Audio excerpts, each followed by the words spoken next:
सलामती है उन आंखों पे जो हिदायत पे नजरें जुमाए बैठी हैं, उन कानों पे जो जिक्र खैर के मुंतजर रहते हैं और उन कदमों पे जो हिदायत की राह पे गामसन है। अस्सलाम वालेकुम व रहमतुल्लाहि व बरकातुहू।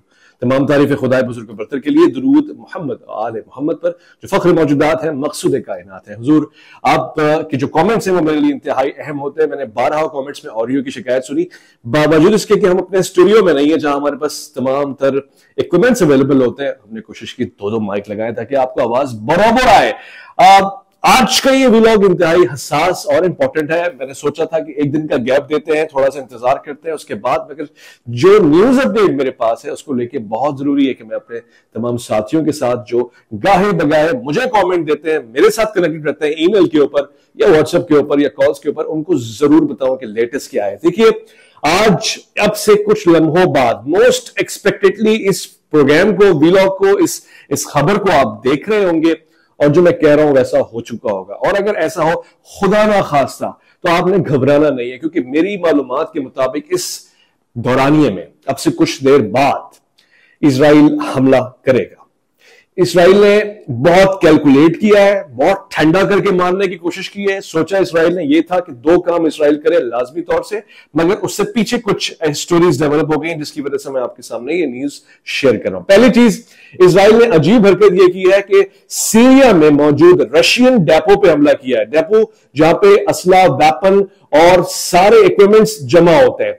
बहुत से लोग ये कह रहे हैं कि वो रशिया का डेपो नहीं था, मगर उनको ये समझाने की जरूरत है तो वो किसका था। अगर रशिया का नहीं था, वो रशिया ने एक डेपो बनाया है जो उसकी मिलिट्री बेस से कनेक्टेड है, अटैच है। मिलिट्री बेस के सर्किल में नहीं है जहां पे मिलिट्री एक्सरसाइजेस होती हैं, मगर डेपो रशिया का ही है। आप जानते हैं कि जहां पे मिलिट्री एक्सरसाइज होती है, बैरक्स बने होते हैं, डेपो साथ में नहीं बने होते हैं, बिल्कुल कनेक्टेड होते हैं। एग्जैक्टली बैरक के ऊपर डेपो नहीं हो सकता, हो ही नहीं सकता।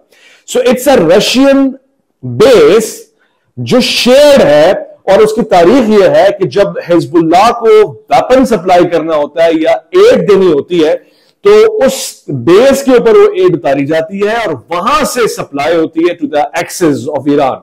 वहां से वो ईरान अपने वॉरियर्स को प्रोवाइड करता है, क्योंकि आपको पता है लेबनान की एयरबेस पे तो बार बार इजराइल स्ट्राइक करता रहता है, लिहाजा लेबनान की एयरबेस तबाह बर्बाद हो जाती है। वहां इक्विपमेंट इस तरह आ नहीं सकता। लेने के बड़ा बचा उर्दन, तो वो ही अलाउ नहीं करता। इस पास सऊदीया या दीगर कंट्रीज कहीं पॉसिबल नजर नहीं आता।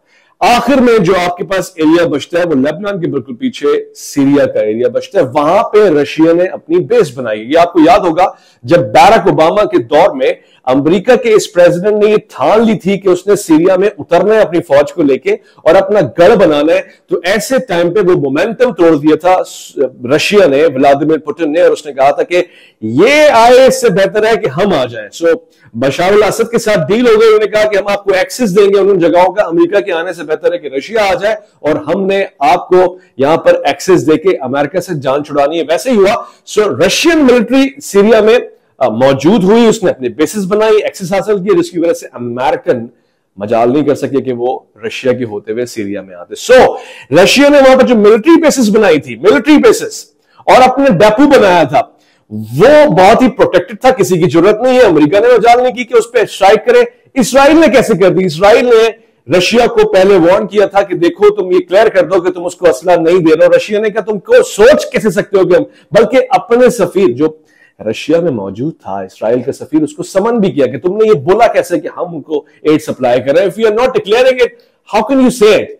सो इसराइल ने चाल चलते हुए उस डेपो को निशाना बनाया कि देखो अगर तुम नहीं सप्लाई कर रहे तो फिर यहां का रोना नहीं मानना। ड्रोन आया, ड्रोन ने स्ट्राइक किया। ड्रोन ने सिर्फ एक दो मिसाइल मारे होंगे। आपको पता है जहां वेपन रखा होता है, पटाखे की दुकान में सिर्फ आग लगाने की देर होती है। सो वही हुआ जिसका डर था। बहुत बड़ा नुकसान हुआ। अगर ये असला रशिया का था तो रशिया को तो आग बगोला हो जाना चाहिए अब तक, बल्कि ऐन मुमकिन है कि रशिया मिसाइल अटैक करे या फिर अपनी एयरफोर्स को एक्टिव करे। ये तो तमाचा मारा है इजराइल ने रशिया के ऊपर, और वो भी ये कहकर के आवाज नहीं आनी चाहिए। क्यों? क्योंकि ये जो बेस है, ये जो स्टोरेज है, ये जो वेपन डेपो है, ये सोवियत या आज के रशिया का है, इसमें कोई शक नहीं है। वेपन अगर वो किसी को वहां से सप्लाई करता है या समझ ले कि उसको दे देता है और कहता है यहां रखा हुआ महफूज है, तब भी जमानत रशिया की है। सो ये काम अब से कुछ देर पहले इजराइल ने कर दिया एक तरफ। आप समझ ले कि लेबनान बॉर्डर के उस तरफ सीरिया की तरफ किया। दूसरी उसने स्ट्राइक की लेबनान की तरफ, मगर वहां उसको मुंह की खानी पड़ी। यानी इसराइल को आज बड़ी जोर का तमाचा पड़ा है लेबनान के वॉरियर्स की जानिब से। कौन लोग? यही जो एक्सिस है ईरान का, यानी लेबनान में मौजूद हिजबुल्लाह के प्रेजेंट लीडर ने, जिनका इंतखाब अभी 2 दिन पहले हुआ है, उन्होंने 8 से 10 बंदे टपका दिए। यानी इजरायली फोर्सेस अपनी लाशें उठाकर हेलीकॉप्टर के ऊपर वापस इजरायली जा रहे थे। और मैं इस कैफियत को, इस मंजर को इसलिए कोट कर रहा हूं, बीइंग अ सहाफी, अपने इमोशंस को एक तरफ करते हुए, कि इजराइल का एक भी बंदा मारा जाए तो उसकी बहुत ज्यादा वैल्यू इसलिए होती है, यानी इंपैक्टफुल होता है, क्योंकि पूरी इजराइल की आबादी 96 लाख है, एक करोड़ भी पूरी नहीं है। तो अगर उनके नंबर्स कम हो रहे हैं, एक फैक्टर, तो उसका इंपैक्ट बहुत कम पड़ रहा है। बल्कि यूं समझ लें कि इसराइल, या अगर हम ज्यूडिज्म की बात करें तो वो तो तबलीग भी नहीं करते। इसका मतलब ये कि अगर एक इजरायली है तो वो बाय बॉर्न इजरायली या बाय बॉर्न ज्यू होगा। अगर मैं इसको अलग कर दूं, ज्यूज अलग है, सहयूनियत अलग है, but just for the consideration कि इसराइल के सिटीजन जो है वो लिमिटेड है। अगर एक भी बंदा मारा जाता है, इसका बहुत हैवी इंपैक्ट आता है। सो 8 से 10 मामूली नहीं है। यूं समझ लें कि उस तरफ अगर इस्लाम फैल रहा है, 800,000 बंदे फिलिस्तीन में मारे जा रहे हैं, किसी को असर नहीं हो रहा। मगर ये जो 8 से 10 बंदे इजराइल के मारे गए, फौजी वो भी जो अटैक कर रहे थे लेबनान की सरहदों में आके, उनके ऊपर अमेरिका चीख उठाया, यूएनओ चीख उठी है, और इवन जर्मनी और तमाम जगहों पे उसके ऊपर कंडेमेशन आई। उन्होंने स्ट्रॉन्ग अल्फाज में ये बात कहा है कि भाई तुमने ये काम किया क्यों, यानी इजराइल का दिफा करते हुए ईरान को बहुत शदीद अल्फाज से झंझोड़ा है और कहा कि तुम खत्ते में आग लगा रहे हो, और हिजबुल्लाह को टेररिस्ट जमात डिक्लेयर तो पहले भी कर चुके हैं, करंट लीडर को भी डिक्लेयर करें, यहां तक कि ईरान की जो पासदारान इनकलाब आर्मी है उसको भी टेररिस्ट डिक्लेयर करने की सिफारिश की गई है, दरखास्त की गई है इस हमले के नतीजे में। इजराइल ने क्या किया, मैंने आपको पिछले व्लॉग में बताया था कि यूएन चीफ के साथ, एंटोनियो गुटेरेस के साथ, गटर्स के साथ वो बहुत नाला था, बहुत नाराज था, और एक स्टेटमेंट भी डिक्लेयर की। अब उसका रिएक्शन आ गया, फौरन से यूएन चीफ ने कंडेम किया ईरान को नाम लेके, और अब इजराइल फुल फॉर्म में है कि इधर भी संभाल लिया गेम, उधर भी झड़पें हो गई हैं, बहरहाल थोड़ा सा पीछे हो जाते हैं। हाँ, लेबनान में आर्मी जो उसने बढ़ाई, उस पर बाइडन ने ये कहा है कि मैं सपोर्ट नहीं कर रहा। अब बाइडन ने ऐसा कहा है, वो करेगा, ये एक अलग बात है, क्योंकि पिछली पॉलिसीज में देखा गया कि यूएस या अंकल सैम कहते हैं मगर वो करते नहीं है, या फिर उनका कहना और होता है और करने में फर्क होता है। बट बाइडन की ये स्टेटमेंट है कि वो कहते हैं कि मैं इसराइल को सपोर्ट नहीं करता, ये जो लेबनान में अपनी आर्मी भेज रहा है, यानी बाय लैंड किसी भी किस्म का पोजीशन नहीं होना चाहिए। बट आज उसने ये काम किया और उसके बंदे मरे। इसके रिटर्न में यूएस ने दिफा की और कहा कि हम इसराइल के साथ खड़े हुए। नाउ एक महाज पे वो डील कर रहा है, एक महाज पे वो अभी इंगेज है, तो तीसरा महाज जो ईरान ने उसको 101 खोलना है, क्या इसराइल हमला करेगा?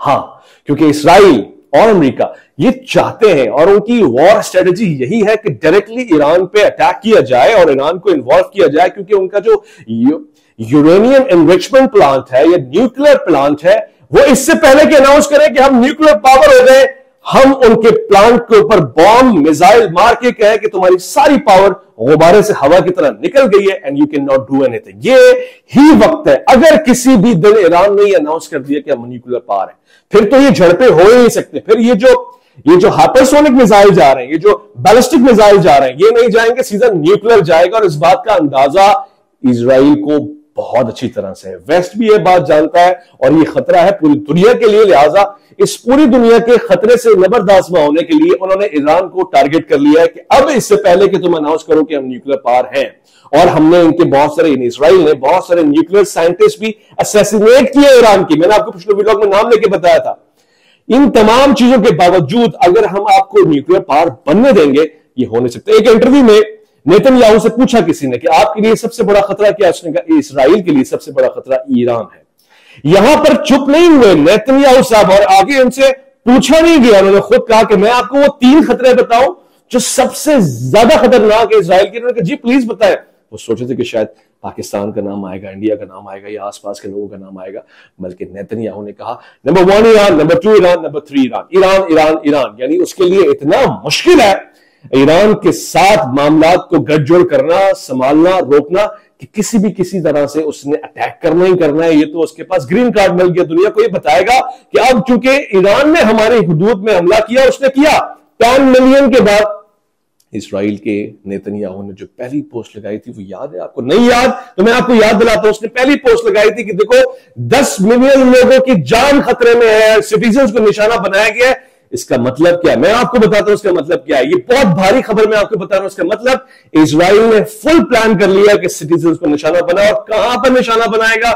ये खाकम बदन, मेरे मुंह में खाक अगर ऐसा हो, मैं चाहता नहीं हूं, मगर मुझे इजराइल की सेंटेंस है और न्यूज जो मेरे पास है, जो मेरी कैलकुलेशन है, उससे हो सकता है ये धमकी देने की हद तक हो, मगर खतरनाक बात है। उसने कहा कि जहां सबसे ज्यादा मैसिव पॉपुलेशन होती है उसको मैं निशाना बनाऊंगा। कहां भला?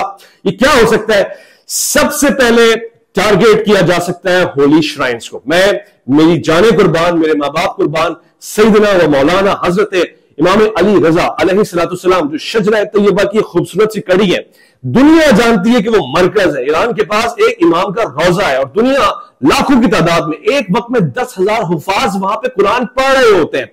30 लाख से ज्यादा जायरीन इर्द गिर्द रहते हैं, जियारत के लिए आते हैं। तो सबसे ज्यादा वल्नरेबल जगह हो सकती है। मैं पूरे यकीन से कह रहा हूं कि ईरान उसकी हिफाजत के लिए भरपूर इक़दाम कर रहा होगा, मगर इसराइल जो कि अगर हैवानियत पे उतरा हुआ है, तो हैवानियत तो किसी को नहीं देखती है। और ऐन मुमकिन है कि अगर उसने पब्लिक को टारगेट करना है या दुनिया को यह बताना है कि यह गलत हो रहा है या मेरे साथ नाइंसाफी हुई थी, मैंने उसका बदला लिया है, मेरे सिटीजन गए थे तो मैंने सिटीजन के ऊपर हमला कर दिया है, तो ये मोस्ट वल्नरेबल जगह हो सकती है। मुझे यकीन है कि ईरान और इस्लामिक फोर्सेस और जो दीगर लोग हैं, ना सिर्फ वो बल्कि दीगर लोग भी इक़दाम करेंगे। इस जगह की प्रोटेक्शन ईरान की जिम्मेदारी ही नहीं है, हमारी भी है, आपकी भी है, उनकी भी है, क्योंकि ये एक होली प्लेस है।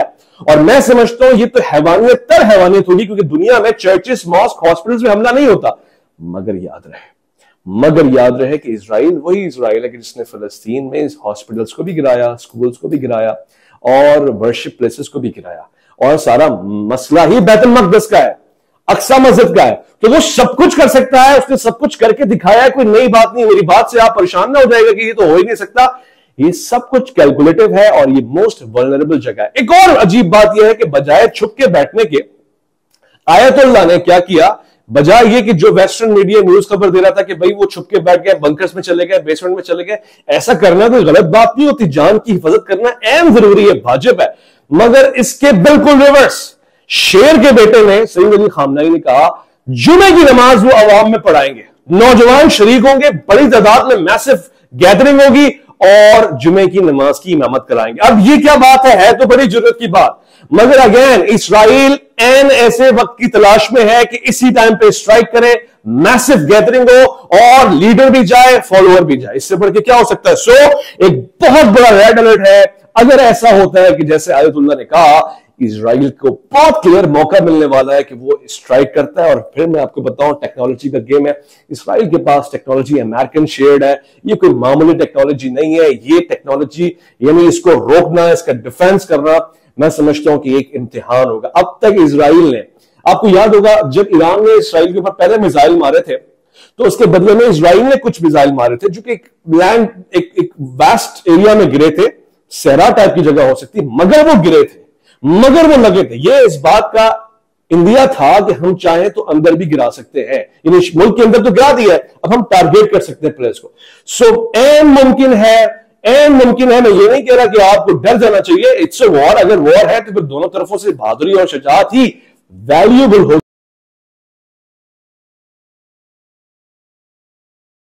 इमामत ईरान में सैयद अली खामनेई फरमाएंगे।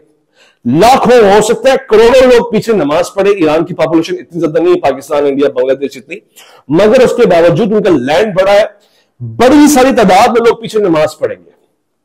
इसराइल इंतजार में बैठा है कि एक मैसिव गैदरिंग हो, या ये गैदरिंग उसको रोजे पे मिलती है या नमाज में मिलती है, और अगर दोनों चीजें एक जगह मिल जाए फिर तो सोने पे सुहागा हो जाएगा उसके लिए। और उसके बाद उसने यही कहना है कि चूंकि हम पे हमला हुआ था लिहाजा हमने बदला ले लिया, हमारे सिटीजन्स गए थे तो हम आपके सिटीजन्स मार रहे हैं, हमारे फौजी गए थे तो हम आपके फौजी मार रहे हैं। जबकि मैं आपको बताऊं कि ये किसी भी तौर से जायज और ठीक नहीं होगा। होने से पहले हर बंदा कंडेम करेगा, और अगर फर्ज कर लिया जाए कि ऐसा होगा तो फिर मैं समझता हूं इसराइल की बहुत बड़ी गलती होगी, क्योंकि आलम इस्लाम है, सिर्फ ईरान नहीं है, दुनिया भर के सुन्नी मुसलमान, दुनिया भर के वो तमाम मुसलमान जो हुजूर से मोहब्बत करते हैं, हुजूर की आल से मोहब्बत करते हैं, वो ये बर्दाश्त नहीं कर सकते कि सैयद सादात, मरकज़े महवर नूर और इतनी बड़ी हस्ती मारूफ करखी आपके गुलाम अहले सुन्नत ने बहुत बड़ा शजरा है, कितने सारे ऐसे रज़वी हैं जो आपके खादिम हैं, आपकी नस्ल से है, आप कैसे बर्दाश्त कर सकेंगे कि उस जगह पे हमला हो जाए। लिहाजा मैं समझता हूं किसी भी तौर से आकिलाना फैसला नहीं होगा अगर इसराइल ऐसा कुछ सोच रहा है, मगर एक सहाफी की हैसियत से जो अलार्मिंग सिचुएशंस हैं, जो सर्कल्स हैं, वो मैंने आपके सामने रखने, एक ये बात मैंने आपके सामने रख दिया।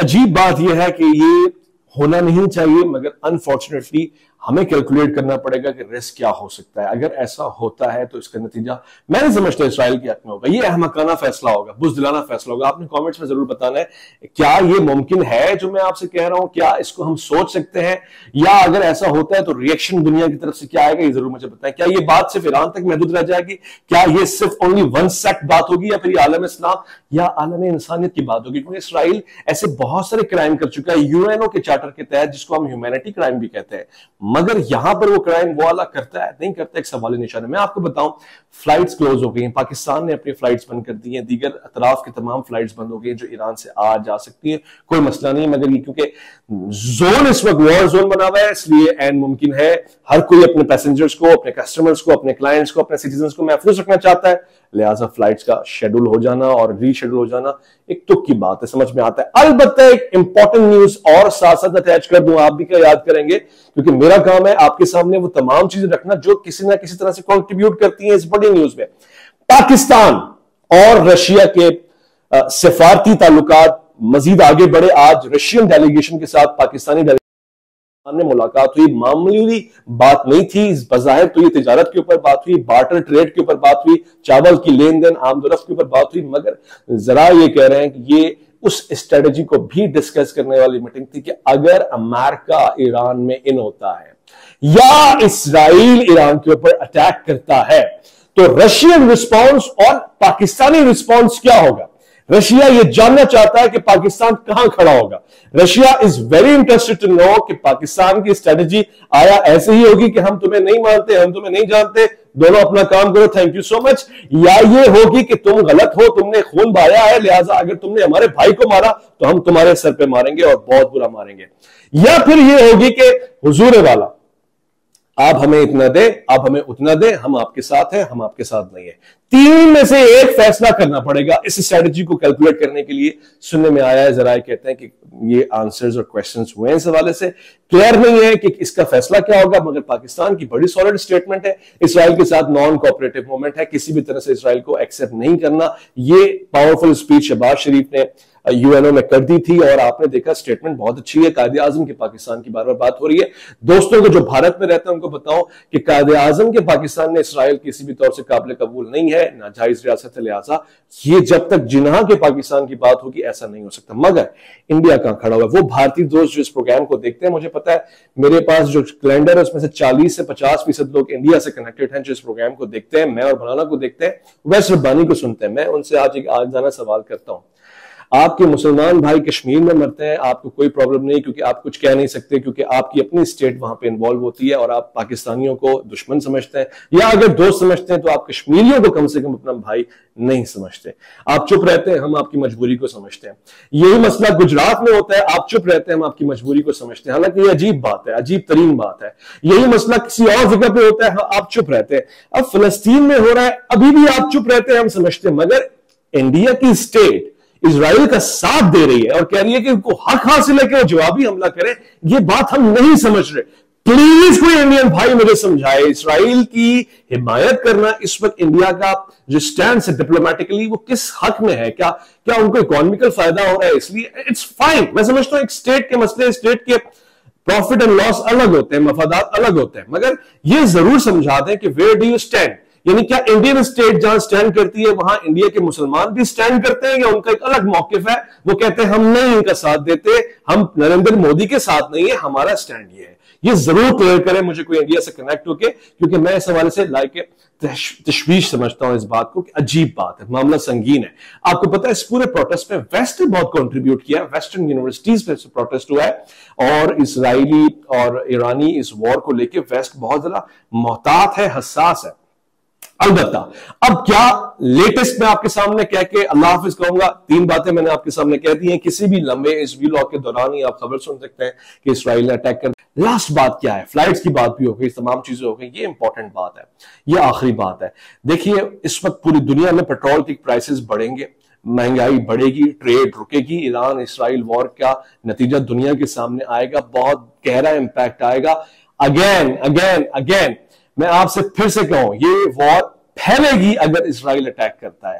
और ईरान अब की मर्तबा कुछ भी, मशहद की मैंने आपसे बात की है, अब आपको प्रूफ भी दे रहा हूं। मशहद में इमाम अली रजा, आप पे हमारा सलाम हो, हमारे मां बाप कुर्बान, आपके रोजे मुबारक के ऊपर झंडा लहरा दिया गया है और एक बैनर लटका दिया गया है। वही जुमले जो कुरान में है, वही जुमले जो आयतुल्लाह ने फरमाए, वही जुमले नस्ब कर दिए गए, नस्र मिनल्लाहि व फतन करीब।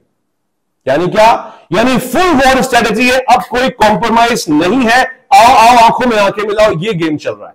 वहां नेतन्याहू भी फुल फॉर्म में, वो कहता है मोमेंटो हमारा बना हुआ है, हम भी पीछे हटने नहीं वाले। सो एक वर्ल्ड वॉर 3 है जो रेडीमेड बैठी है, तैयार बैठी है। आप किसके साथ हैं, आप किसकी हिमायत करते हैं, कमेंट्स आपके पढ़ के। माइक तो ठीक कर रहा हूं, आगे लोगों के किबले भी ठीक हो जाएंगे। अल्लाह की अमान में।